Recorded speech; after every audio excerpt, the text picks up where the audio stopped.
안녕하십니까. 반갑습니다. 갈라디아서 4장 4절 5절에 있는 말씀을 읽겠습니다. 갈라디아서 4장 4절에서 5절에 있는 말씀을 읽겠습니다. 갈라디아서 4장 4절에서 5절입니다. 때가 참에 하나님이 그 아들을 보내사 여자에게서 나게 하시고 율법 아래 나게 하신 것은 율법 아래 있는 자들을 속량하시고 우리로 아들의 명분을 얻게 하려 하심이니라.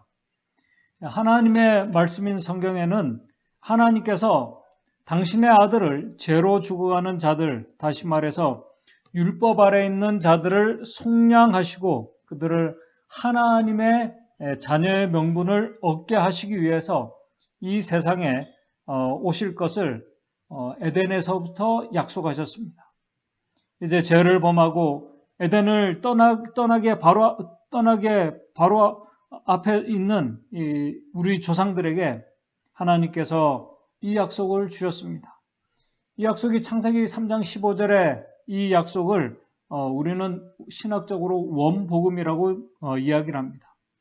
이 약속을 받은 아담과 하와는 자신이 살아있을 당대에 하나님의 이 약속이 성취되기를 기대했습니다. 그런 소망 가운데 이 첫째 아들이 태어났을 때 참 이 아담과 하와가 얼마나 기뻐하며 그 아들에게 희망을 걸었겠습니까? 그러나 안타깝게도 아담의 첫째 아들 가인은 인류 최초의 살인자가 되었습니다. 하나님의 약속에 대한 성취가 아닌 아담 가정에 아주 큰 불행을 가져온 당사자가 되었습니다. 그렇게 우리의 조상은 하나님의 약속이 성취되는 것을 보지 못하고 죽었습니다. 그러나 감사한 것은 이 복음이 아담의 아들 이 셋을 통해서 그의 후손들에게 전달되었습니다. 그러나 그들의 당대에도 하나님의 아들께서는 이 세상에 오시지 않았습니다. 결국 이 복음이 아브라함에게 전달되고 그의 자손들 이스라엘을 통해서 성취될 것을 하나님께서 말씀하셨습니다. 그러나 복음이 성취돼야 할 이스라엘 백성들은 안타깝게도 나라가 무너져서 그의 아브라함의 자손들이 이방 땅으로 흩어지게 되었습니다.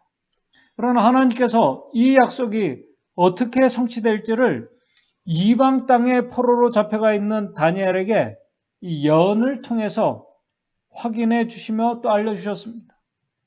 계속 이어가도록 하신 것입니다. 다니엘에게 예언된 이 말씀이 성취되기를 기다렸지만은 안타깝게도 언제부터인지 모르지만은 이제 선지자의 음성도 들리지 않게 되었습니다. 시간이 갔습니다.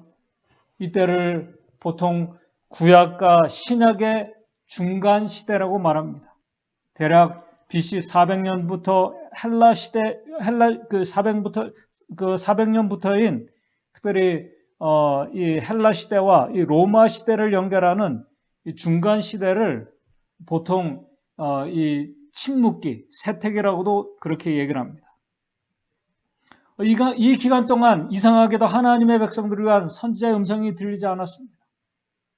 그런 가운데 하나님의 백성들의 그 신앙은 이상하게 변질되어 가면서 형식적이고 보여지는 것들이 이 신앙의 기준이 되는 시대로 변질되기 시작했습니다.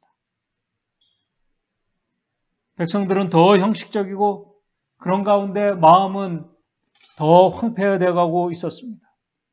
그런 가운데 하나님의 백성들은 그들에게 다시 주어진 기회를 그들이 잊어버리게 되고 유다 나라는 로마의 속국으로 들어가게 되었습니다.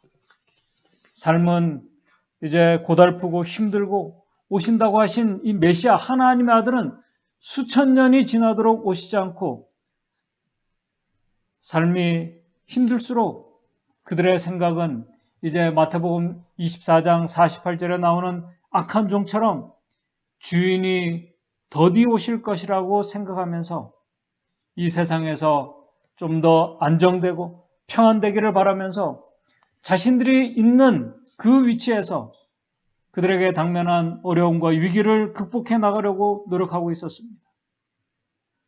그러는 가운데 죄악의 자는 더 이상 용납할 수 없는 상태가 되었고 하나님의 백성들은 이제 형식적인 신앙이 이제 완고해져 가고 있었고, 그러나 바로 그러한 때가 사실은 이 갈라디아서 4장 4절의 말씀처럼 하나님께서 정하신 때가 다 찬 때가 되었던 것입니다. 지금 제가 이 말씀을 드린 것은 예수님의 초림의 때나 예수님의 재림의 때도 거의 비슷함을 증언의 말씀이 말씀하고 있기 때문에 그렇습니다. 재림기별이 이미 오래전에 전해졌습니다. 전파되었습니다. 재림기별을 들은 이 재림교 안에서만 벌써 150년이 훨씬 더 지났습니다.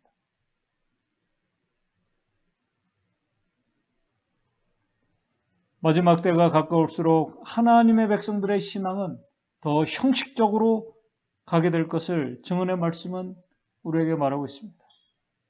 결국 초림 때나 재림 때나 하나님의 백성들이 준비되지 못했음을 성경은 우리에게 말씀하고 있다는 것입니다. 시대의 소망 31쪽 32쪽에는 이렇게 말하고 있습니다.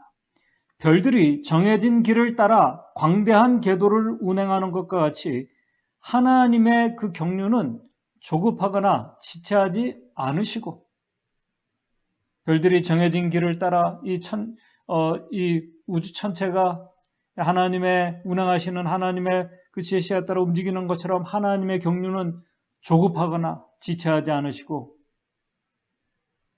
때가 되었을 때 하나님의 아들이 오셨던 것처럼, 또 그 때를 알리는 징조들이 성취되어 가고 있었던 것처럼 주님의 다시 오심도 재림의 날도 세상 끝날도 그와 같을 것이라고 말씀을 하고 있습니다.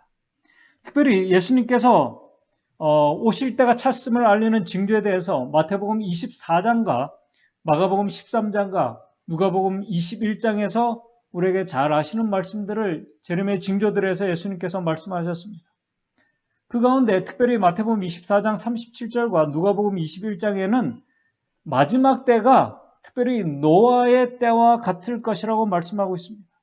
또 누가복음 21장 34절에는 마지막 때 많은 하나님의 백성들이 또 사람들이 생활의 염려로 마음이 둔하여지게 될 것을 말씀하고 있습니다.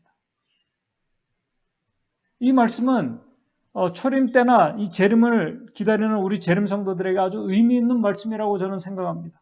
우리가 너무나 잘 아시는 말씀들입니다. 이 말씀은 또 한편으로는 우리의 일상에 우리의 삶이 그냥 이렇게 가던 어느 날 우리가 주님을 맞이하게 될 것이라는 말씀입니다. 오늘처럼 우리가 당면한 생활에 염려를 하며 노아의 때와 같이 시집가고 장가가는 우리의 일상의 삶을 살고 있던 어느 날 주님을 맞이하게 될 것이라는 말씀입니다. 지난 금요일 저녁 시간에도 말씀을 드렸지만은 재림을 알리는 이 징조들은 오늘 우리가 주의하고 또 우리가 연구하고 인식하고 있던 그렇지 않던 하나님께서 정해놓으신 그 시간을 따라 그 때를 따라 성취되어 가고 있습니다. 많은 재난과 사고들이 일어나고 있습니다. 또 지금은 이 켄터키주의 갑작스러운 이 홍수로 인해서 이미 지금 15명이 사망을 했다는 뉴스가 오늘 나왔습니다. 아마 주지사는 사망자가 지금 15명에서 그 배로 더 늘어날 것이라고 그렇게 얘기를 하고 있습니다.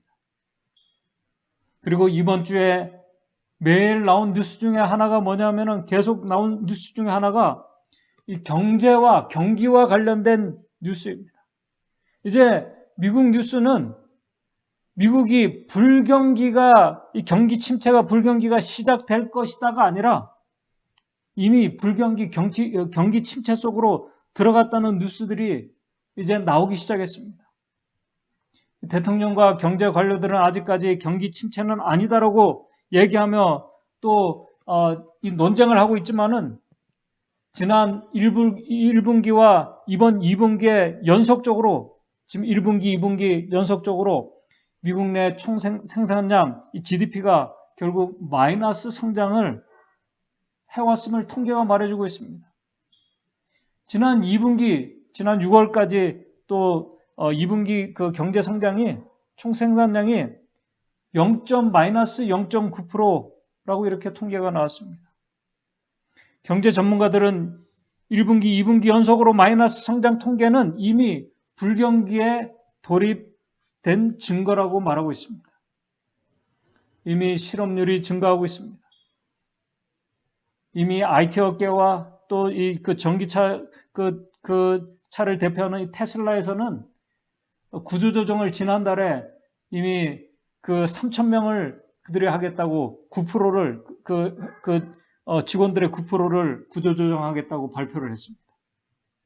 지금 월가의 금융가에서는 구조조정이 이미 시작되었다는 뉴스가 이미 지난달에 보도가 되었습니다.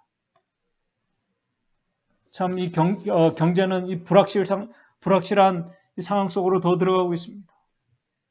바로 이러한 때 우리 재림 성도들은 이 카톨릭의 움직임을 주시하고 있습니다. 그런데 최근에 이 로마 교황의 움직임은 재림 성도들이 어떻게 보면은 참 이렇게 당황스럽게 생각하는 행보를 하고 있습니다. 뉴스에 보면은 이번 주에 교황청은 이 프란치스코 교황이 노령과 건강 악화에도 불구하고 이 캐나다의 특별한 참회 순례길을 시작했다고 보도했습니다. 교황이 지금 아주 노령입니다. 건강도 좋지 않아서 뉴스 속에 보게 되면 휠체어를 많이 타고 있습니다. 그런 가운데 교황이 직접 참회의 순례길, 사도 순방의 여정을 캐나다에서 시작을 했습니다.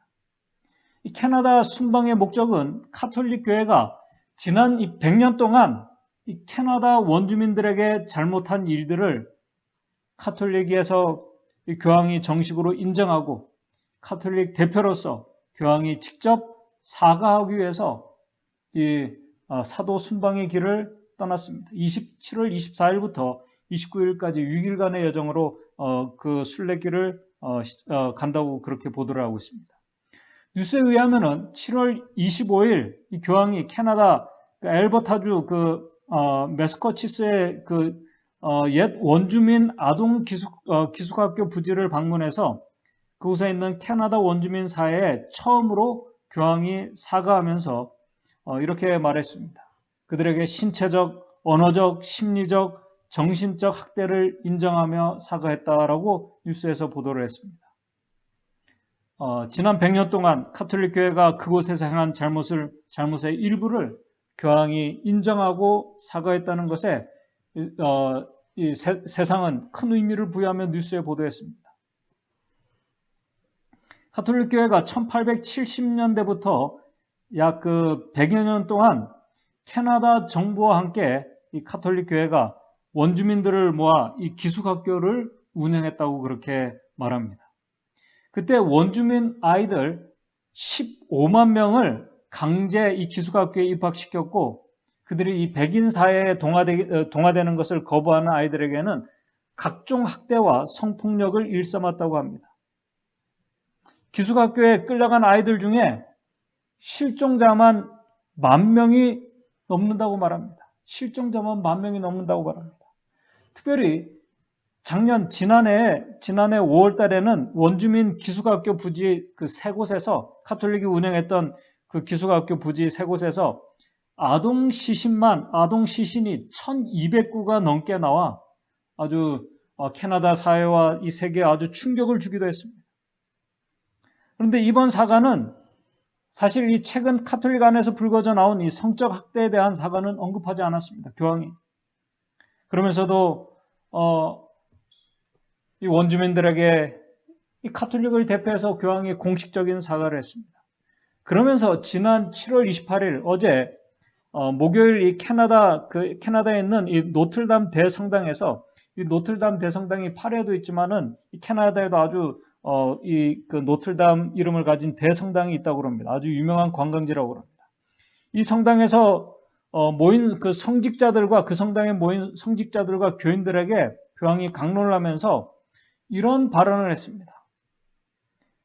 교회의 신념을 광장에 강요한 사람을 비판을 했습니다. 다시 말해서 하나님은 종교적인 법이 지배하는 세상을 원하지 않는다고 그들에게 성직자들과 모인자들에게 강론을 했다는 것입니다. 종교법이 세상을 지배하는 것을 하나님께서 원하지 않는다. 지금 우리가 알고 있던 이 가톨릭 교회의 모습이 아닙니다.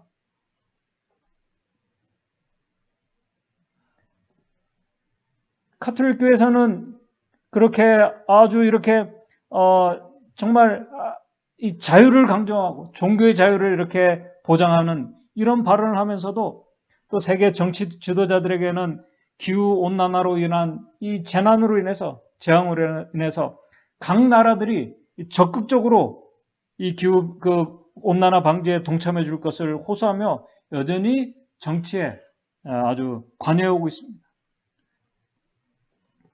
교황관이 어떻게 이 세상과 종교에 영향을 줄지 우리는 우리가 생각한 그 방향대로 지금 가지 않을 때 좀 우리가 혼란스러워할 수 있지만은 우리는 좀 더 주시하고 지켜봐야 할 것입니다.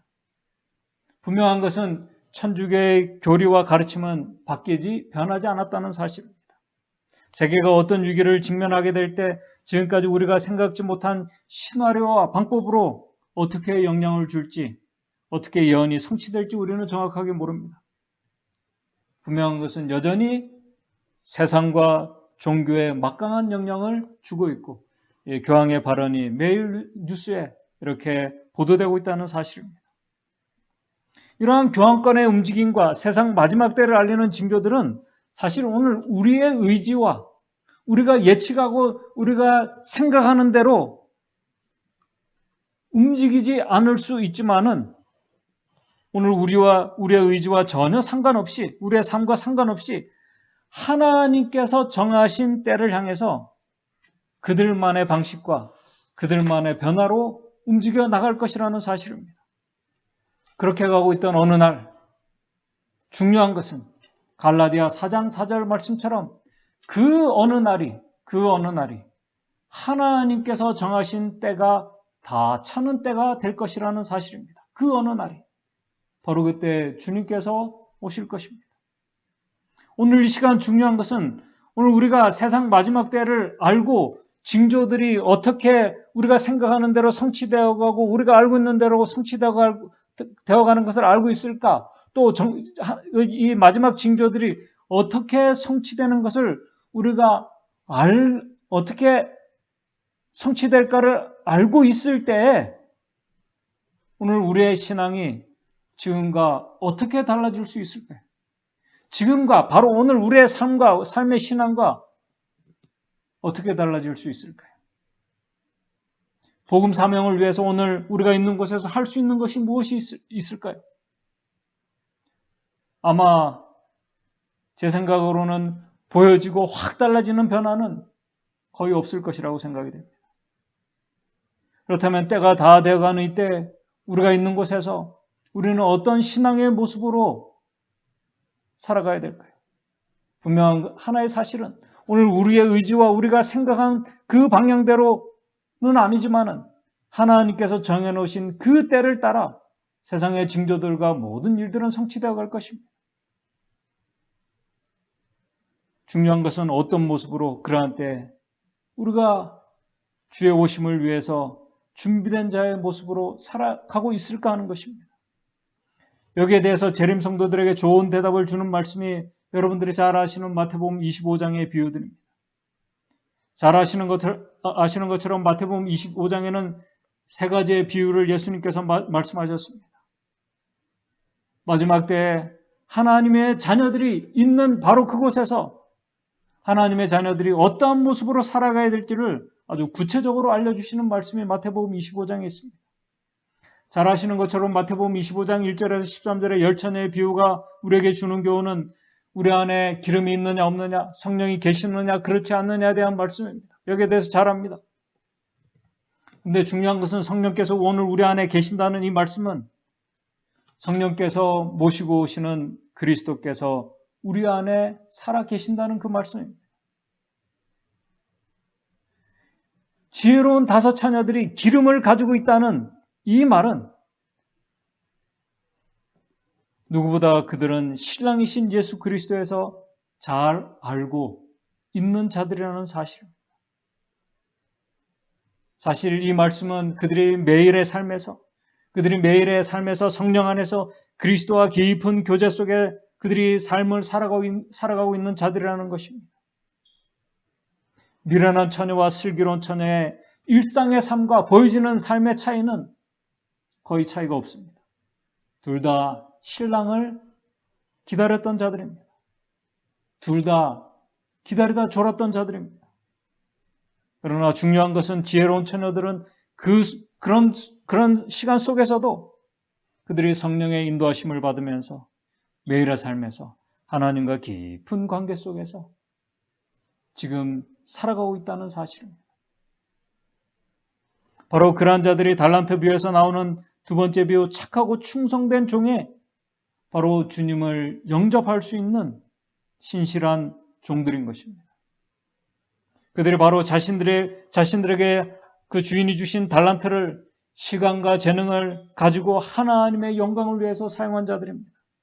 모든 일을 할 때 그들은 하나님께 하듯이 살아온 자들입니다.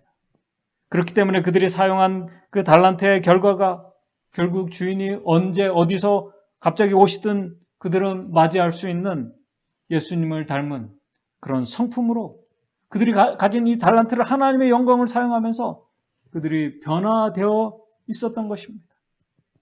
그리고 마지막 임금의 오른편에서 선 이 아주 지극히 작은 일에 충실한 자들, 그들은 예수님과 동행하는 삶을 통해서 정말 오늘 그들이 가정에 있든 어디에 있든 지극히 작은 것이나 아주 지극히 작은 자에게 그들이 신실한 자였다는 사실입니다. 가족과 형제들, 자매들, 믿음의 성도들, 형제들에게, 심지어 스쳐 지나가는 사람들에게 따뜻한 예수님의 사랑과 실천을 봉사하면서 그들이 있는 곳에서 살아갔던 자들이라는 사실입니다. 구원을 받기 위해서가 아니라 그렇게 하나님의 뜻을 이루며 하나님과 교제하면서 주님의 모습으로 살았기 때문에 예수님께서 착하고 충성된 종, 지극히 작은 일에 충실한 자라고 칭찬을 하시며 그들을 맞이한 것입니다. 그렇게 각자 있는 곳에서 하나님을 더 깊이 알아가며 그들이 각자 있는 곳에서 그들과 함께하고 그들과 만나는 자들에게 사랑을 실천하며 그리스도의 사랑을 전하며 그들이 받은 사랑을 전하며 그들과 함께 주님의 오심에 대해서 이야기하던 어느 날 평범한 일상의 어느 날 마치 때가 차서 예수님께서 초림하셨을 때 목자들이 자신들이 양을 치고 있던 그 들판 어디에서 매일 그들이 생활하던 들판 어디에서 신실하게 양을 치고 있던 어느 날 예수님께서 오셨다는 그 소식을 그들만이 알아보았다는 사실입니다. 그리고 예수님의 초림의 소식을 알고 그들은 기뻐하며 주님을 영접하기 위해서 그들이 예수님을 찾아갔던 그 기록을 우리는 성경을 통해서 우리가 확인할 수 있습니다.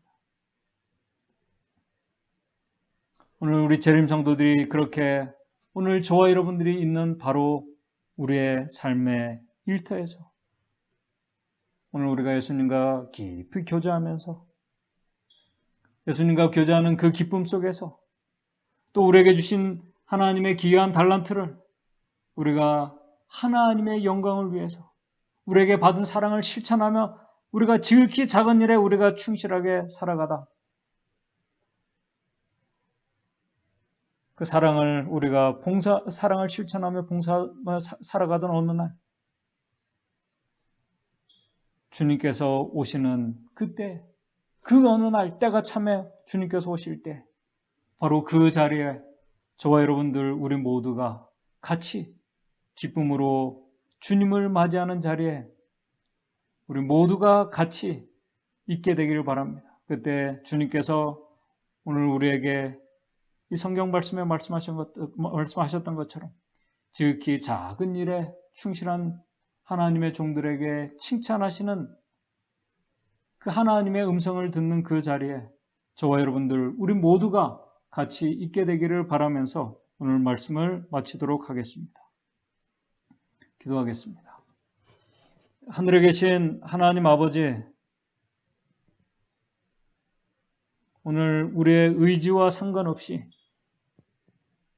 세상의 징조들은 하나님께서 정해놓으신 그 때를 향해서 가고 있음을 우리가 알고 있습니다.